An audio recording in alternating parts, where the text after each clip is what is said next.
Do you have a need for an 18th century wig made in Clo3D? Yeah, me too. I'm going to show you how I made this one. First, we need a crinoline cage under the hair. Everything attaches to this, and before we start, I discovered two ways to do this. You can first make a really tall ball cap like this, or you can just make the cage style, which I'm going to show you today. It's a little bit harder, and that's why I'm making the video for you. Measure your avatar head circumference and make a 1-inch rectangle that's about that size.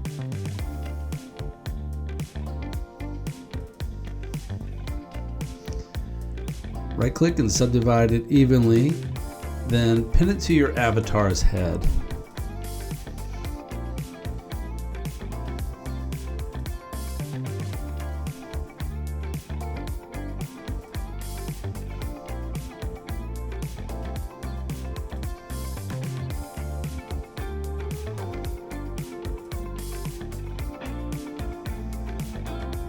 Create 14 vertical rectangles and subdivide those as well.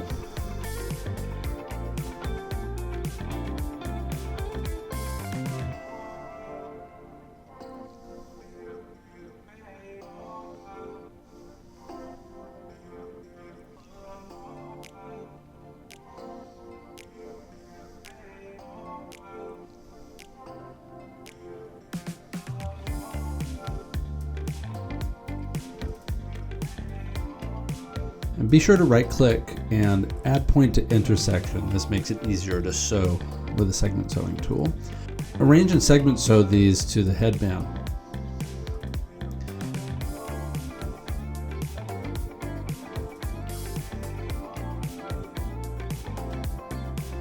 Now make about a 2.5-inch circle and free sew the tops of the rectangles.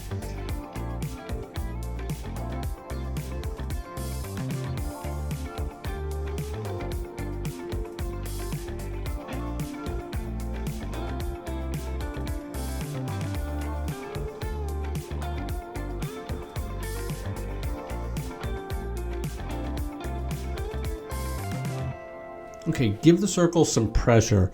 I started with about 40, and you just want to inflate it a little bit.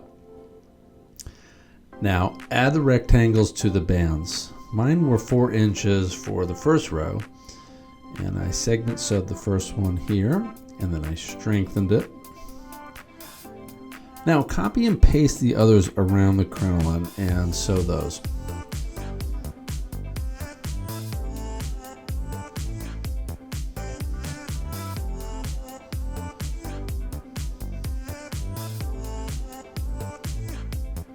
Give them about a 10 for pressure, and then very quickly simulate.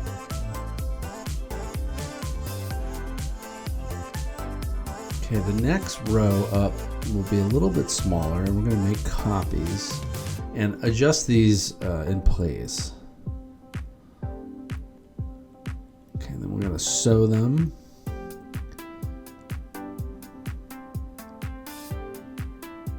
And do a quick simulation.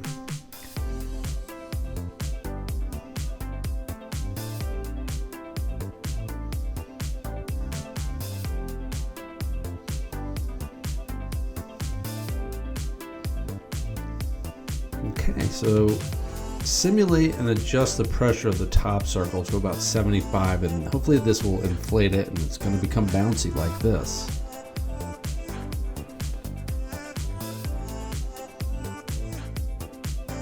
Now the reason we make the bands thick like this is because all the fabric pieces for the hair are going to be pinned to it, so we need as much area as possible.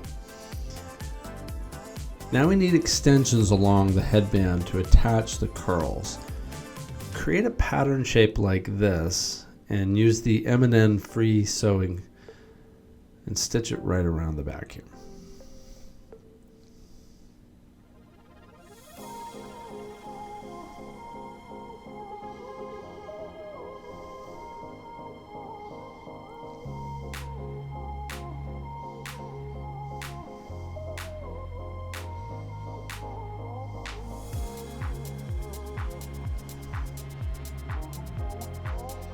Okay, let's add curls. Make a 10-inch rectangle and subdivide it with an angled internal line. Cut and delete the extra bit. Now let's subdivide this with internal lines. We'll do that 10 times, so 1 inch each.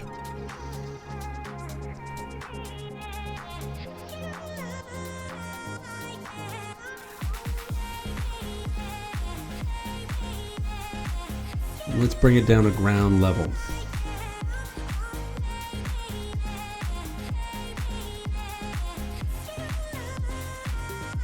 Okay, here's how we make the curl. We're going to flip and rotate the first segment and then sew it back to itself with the free sewing tool. Now simulate. Stop and flip these two shapes. And repeat this, simulating each time to ensure it's good. So every time you're adding a new selection and rotating it and then simulating.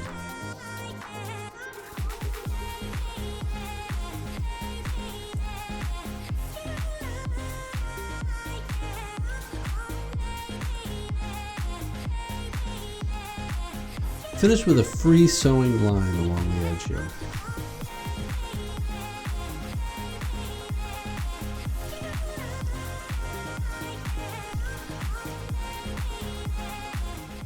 Okay, now let's make the hair fabric.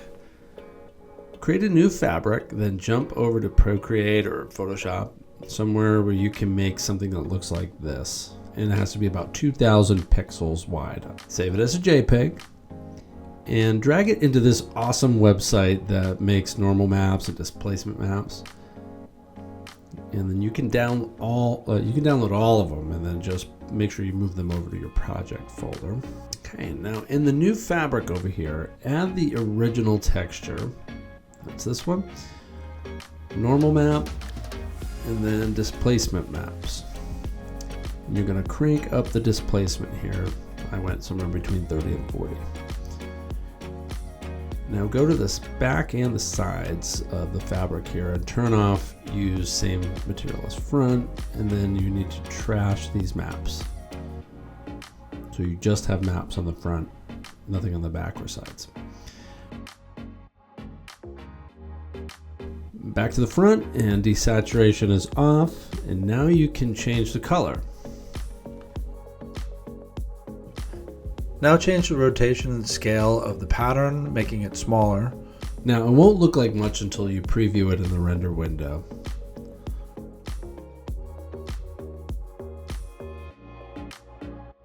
Go back to the fabric and turn down the blending, buckling, shearing, and all of these parameters over here. Great, now let's add these curls to the wig. Create a bunch of internal lines on that shape. It's back there. Copy and paste the curl and sew the long side to the internal lines like this. This will take a few minutes. Just orient them, rotate them, put them into position, sew them.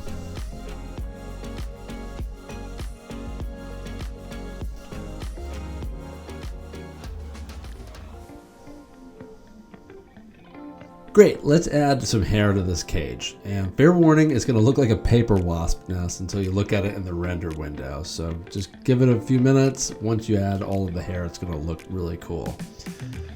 You're going to create a basic shape like this and add your hair fabric.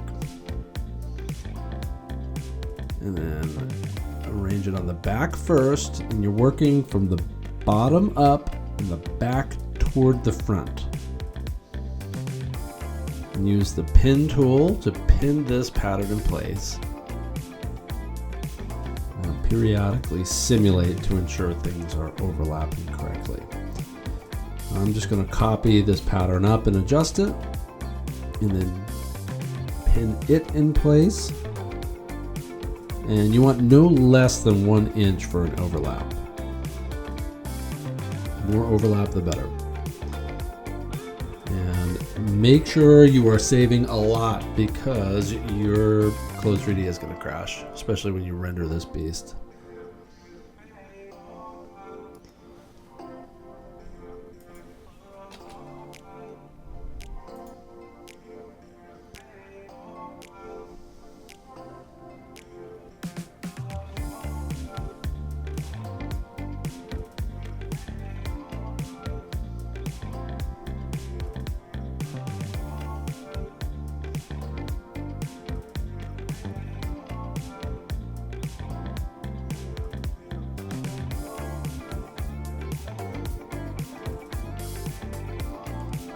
Okay, so once things are looking good, you can add embellishments. I made these flowers and this fascinator.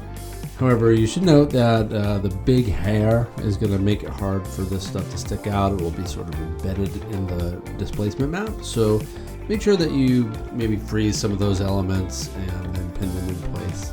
Right now you have kind of a basic, funny looking 18th century wig. Can't wait to see what kind of things you guys come up with. Good luck!